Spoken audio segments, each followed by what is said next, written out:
Let's get to the next part, the Midwest. On the Midwest. But I don't know. There's some teams in especially this Midwest that I could see making some interesting noise. I'm just gonna say, shooting from the hip.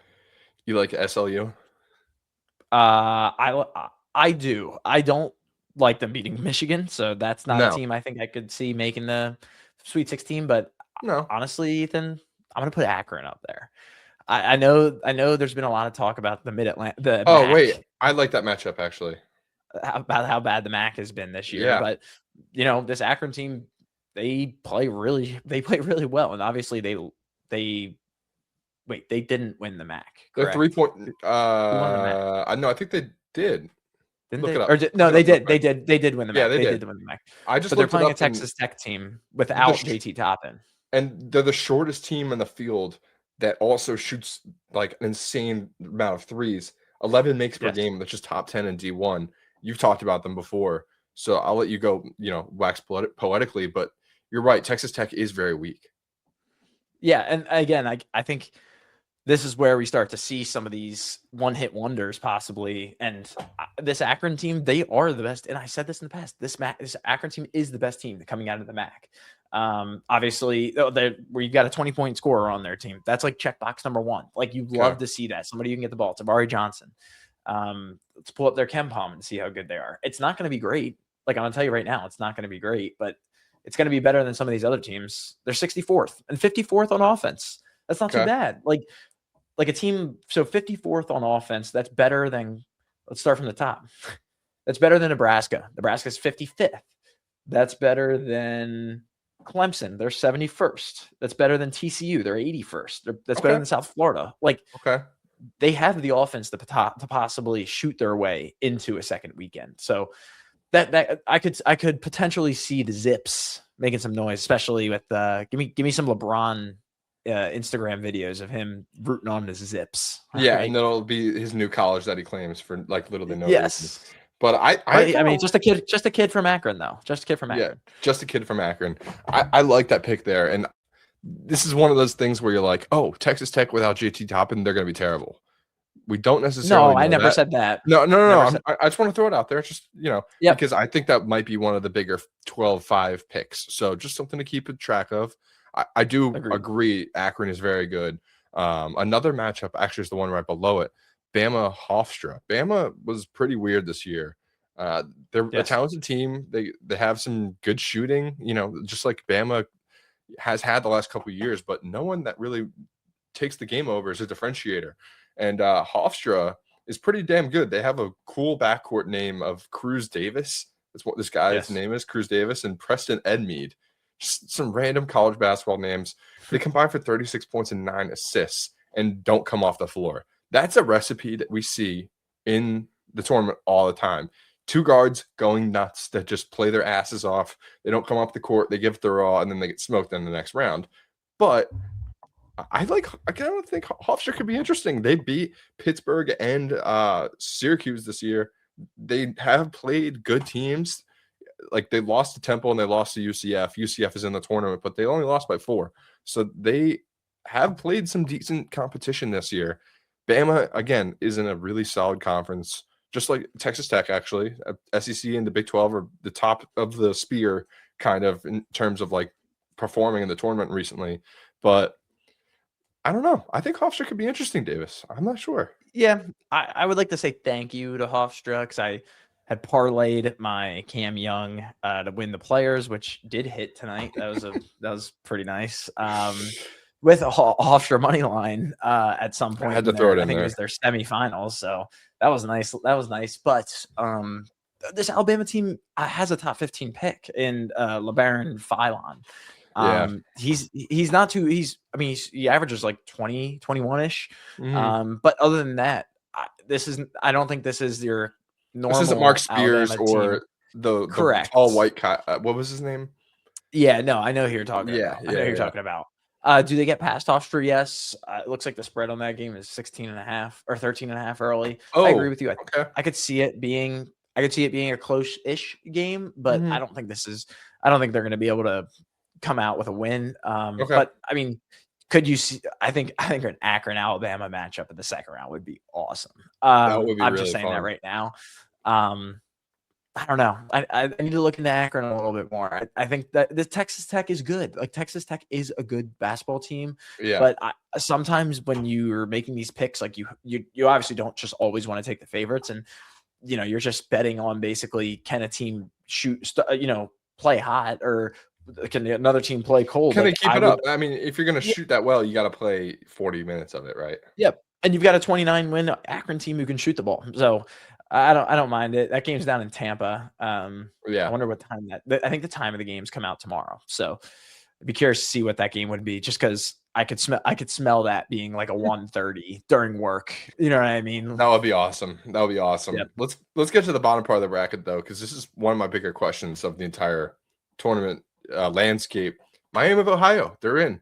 They they're gonna play a playing game actually in Dayton against SMU, a ACC team. I don't really know much about them, but Miami of Ohio finally, got the recognition. They're in the tournament. I'd like the play-in spot for them because, if they're an 11 seed, they can play Tennessee, who, shout out to Tennessee. They had an awesome electric game against Auburn. Obviously, during the last pod we were watching, they lost to Vandy. Yep. They're okay. Tennessee's okay. So I think Tennessee, could maybe win this game and maybe beat Virginia too. But Rick Barnes is their coach, Davis. They don't have the best history in terms of performing in March. Can Miami, Ohio continue? I know it's kind of all season, but the Cinderella story that's been happening for months. No, I don't think so. I was actually just looking to see what the spread is. 8. Wow, it's actually a little bit higher than I thought. 8.5 for the SMU side. That's lower than I thought, actually. Okay. Interesting. I thought it was going to be more like 5.5. Yeah, I think this SMU team is actually pretty good. I actually watched a few games in their ACC tournament. They've got a guy, and I actually have to make sure I pronounce his name correctly, because if I pronounce it wrong, it could get really bad. His name is Boopy Miller. He averages 19. Boopy Miller. He averages 19 and shoots 41% behind the arc. Okay. They also have Jermaine O'Neal Jr. He doesn't do too much. They do? But yes. How old is he? Is he like... That's wild. That's a name where you hear a junior and you're like, what? Okay. He's a freshman. So okay. This Shout team out to Jermaine O'Neal Jr. Took Miami down to the wire in the ACC quarterfinals. This team they have 5-10 points per game scorers. And like you said, Tennessee, they can be shaky at times. This is another one of a play-in matchup where I could see SMU taking down Tennessee. Really? Tennessee, in my opinion, is that they don't have a guy that they can just absolutely rely on. Nate Ament a little bit, right? Yes, but he's not going to shoot the ball outside. I know he had a wrist issue earlier in the SEC tournament. Yeah, and Gillespie's been disappointing, right? Yes, and I don't know. I think that could be another interesting one. But obviously, SMU has to get through Miami of Ohio first. Miami of Ohio is going to play their butts off till the very end to keep the storybook run going. Yeah. But either way, out of this little quad here, I think Virginia pulls through and gets through any of these teams and makes it. They're a good team. They're a really good team. This is not your mom's Virginia. I'll tell you that right now. No, this isn't Tony Bennett's Virginia. This is not Tony Bennett or your mom's Virginia. Okay, this team likes to run fast and they like to shoot threes, and they are good. I think that Virginia might be. I am a little surprised they got a 3 seed. I thought that they were going to get a little bit more, like a 2 seed. No. I thought that the committee was going to disrespect them and be a 4 or 5. Disrespect them. Yes. Okay. So I'm glad that they're a 3, and I definitely have them making the Sweet 16. And who would they possibly be going up against? Santa Clara. Iowa State, Santa Clara, Kentucky. Yeah, come on. I don't like Iowa State. I don't know about you. Nah. Yeah, I don't know. Man, I can't believe Santa Clara. Just talk about it. Talk about Santa Clara, because you're going to pick Santa Clara to beat Kentucky. No, I'm not. You're going to do it. Yes, you are. Yes, you are. No, because I went into this podcast, again, not knowing certain sides of this bracket, thinking that Kentucky was going to be one of my sleeper picks to make the second weekend. Of course, they're going up against Santa Clara. I don't love Kentucky, though. They got Otega. He's really good. If you've seen any Kentucky games recently, he plays his ass off. He played his ass off last year too. He was great last year. I agree. He's good, and they have what's his name, Colin Chandler too. He's really good, Yeah. but like I watched like a couple of their games, and they're fine. It's just they don't have pop. I don't think they have any pop, and I don't know much about Santa Clara. So like, talk about them a little bit. I just know they shoot threes. No, yeah, Santa Clara. Santa They Clara feature just seems 7 like players with over 30 made 3-pointers this year. That's pretty good. yes. Santa Clara seems like the team that would Beat run the St. Mary's floor. twice. They would run the floor off of a team that can't run with them or shoot as well as them. But to be honest with you, I think Kentucky's that's why Kentucky might be the worst matchup for them. I think Kentucky can do both. I don't know. That's crazy that they got matched up together. Yeah, I could see. I could actually. I'm going to tell you right now. I could see Kentucky making the Sweet 16. I hate that Santa Clara just got matched up with them. I really do. I hate it. I was trying to lob it up Santa to you Clara. for Santa Clara. Really? No, I know. But like, if you took them to the other side, if you were telling me that, or like Santa Clara was going up against UCLA. Oh, okay. UCLA would love Santa Clara. Even maybe Miami. Yeah. I don't know. And I agree with you. I don't trust this Iowa State team offensively. Sometimes they just go and they're great defensively. Yeah. Can't do anything. Like, so this could be my hottest take so far. I think Kentucky could make the Sweet 16. And honestly, I think Kentucky could make the Elite Eight, beating Virginia to make the Elite Eight. Really? Because I was about to say I think I like Virginia in this bracket. I mean, we can talk about Michigan all day. Michigan's a really good team, and like I already said, they hadn't been tested much before the Big Ten tournament. Losing to Purdue pretty convincingly, I'm sure is going to wake them up. But can they win 7 to 8 games in a row? Whatever it is. I don't know. I really don't know, because this is a team that, they have a lot of great transfers, like Landenberg, whatever his name is, Cadeau from North Carolina. They are very well equipped, but this is the kind of thing where like St. Louis, who had an awesome game against Dayton. I don't know if anybody saw the end of that game. There was like 4 score changes within the last like 40 to 60 seconds. So, I mean, like there's these teams that could be very interesting on this side of the bracket, like you said. I'm not sure. It's interesting. So Georgia's actually favored by 2.5 points in that game. Okay. I could wait. So that game's in Buffalo, New York. That smells like the first game of the tournament. St. Louis, Georgia, and Georgia's in their best season in program history. I think school high in wins and all that good stuff. So yep. Let me bring up the odds too while we wrap up this bracket. Yeah, go ahead, because this is the bracket where I really don't have a pick there. I think Michigan's the sexy one, and Iowa State plus 245, but Virginia plus 11 to 1. Yeah, I would definitely consider taking that Virginia 11 to 1. I would too. Just because if they can make it to the Sweet 16, you can start to monetize that. Yes, because they're not going to be a favorite the rest of the way if that does happen. If you do like Kentucky, Davis, Kentucky is pretty juicy to win the entire region, as well as Texas Tech, Alabama. Texas Tech in a little bit more appreciation than I thought they would. But what do you like here?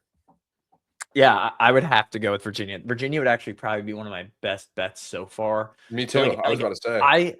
I think Michigan makes it through. I'm saying all of this, but I think Michigan makes it through. Yeah, I think it's just interesting if you can get a Virginia and what did I say? I said this for a lot of the conference tournaments that ended up working out in my favor. Some of them where I'd given you Purdue and Michigan State because they were on the other side of the bracket of Michigan. And guess what? Lucked out and got a Purdue win against Michigan. I didn't bet it, but they were like 6 to 1. Even Penn. Look at a team like Penn where they. I was going to gloss about Penn in a second. Yeah, a very nice first round matchup against a team in. I almost said Dartmouth, not Dartmouth. They played Harvard in the second round. Who did they play in the first round? They played Cornell, or I forget who they played in the first round. But anyways, they played a team that they had beaten twice already that year. Now Penn was not playing their second leading scorer for this whole tournament. But if you got them an 8, Iowa? No. In their Ivy. Oh, my bad. They were like I think you just have to monetize until you get to the big game pretty much on this side of the bracket. So basically I even said that for Virginia for the ACC, but that didn't work out. If you can get Virginia 11 to 1 basically as a money line play in the Elite 8 against Michigan, they're not. Michigan isn't going to be minus 1,100. You know what I mean? No. Like Virginia might be 5-1, but you're still getting better odds. The more you talk about it, I think it's my favorite pick, and that's why I feel worse about it now, because this is March Madness, and anytime you feel certain about it. But I agree. I think Ryan Odom is also a sick coach. I think he's going to be a guy that people talk about in like 5 to 10 years, and they're like, oh, he's the best coach in the country. He's one of the best coaches, part of this new blue blood, taking Virginia to a next level, because they're a very good basketball school the last 10 years. People forget. So